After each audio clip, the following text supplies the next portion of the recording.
Well, two economists, including the former chief economist for the World Bank, have received the Nobel Prize for economics for their work supporting more government intervention in the market, specifically as it affects climate change. But are economies better off with this kind of intervention? Here now to react, a man who somehow, I don't know how he does, he splits his time between the world of public policy and the world of Hollywood, Mr. Ben Stein. I'm wondering which world is more out of touch with reality, Ben.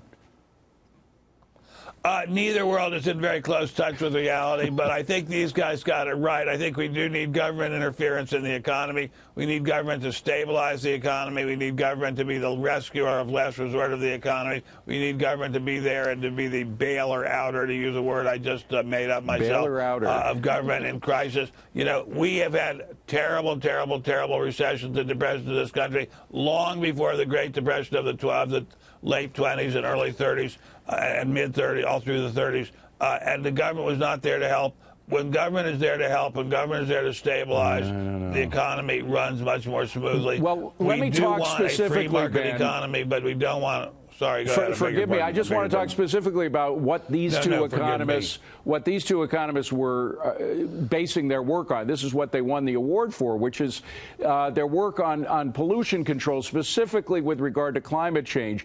There are free market economists like yourself that respect externalities, as they're called, where you have to have the government to come in and stop pollution because it saves people lives. But this goes way beyond that, to the point of these subsidies for electric cars that come out to about $7,500 per vehicle. Is that really where we want to go? I don't think it's where we need to go right now, frankly. I think moral suasion is going to be enough to get people to use electric cars. I think people are going to realize that it's just better for them to use electric cars. I don't think we need to have government bribing people to use electric cars.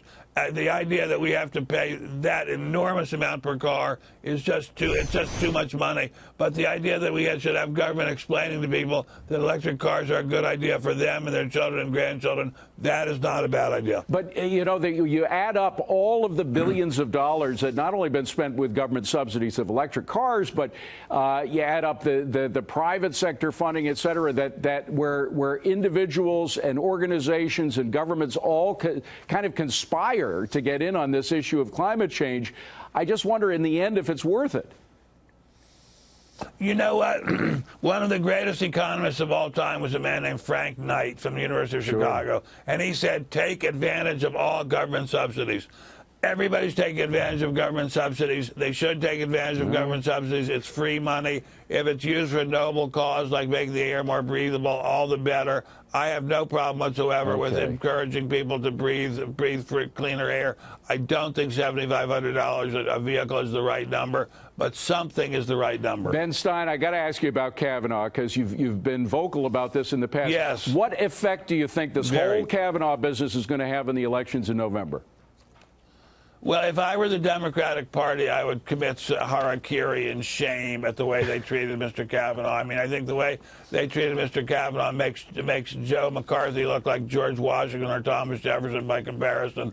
The shameful way they treated him was just something for the history books for all eternity. But I still think the Democrats are going to do well in the election and the midterms. But I don't think they're going to beat out the Republicans. I think the Republicans have a new surge of anger, a new surge of energy, and I think they're going to hold on to the Congress. I could be totally wrong about this. I'm very often wrong. But I think that the Democrats went way, way, way too far believing these insane, literally insane allegations about his sex life.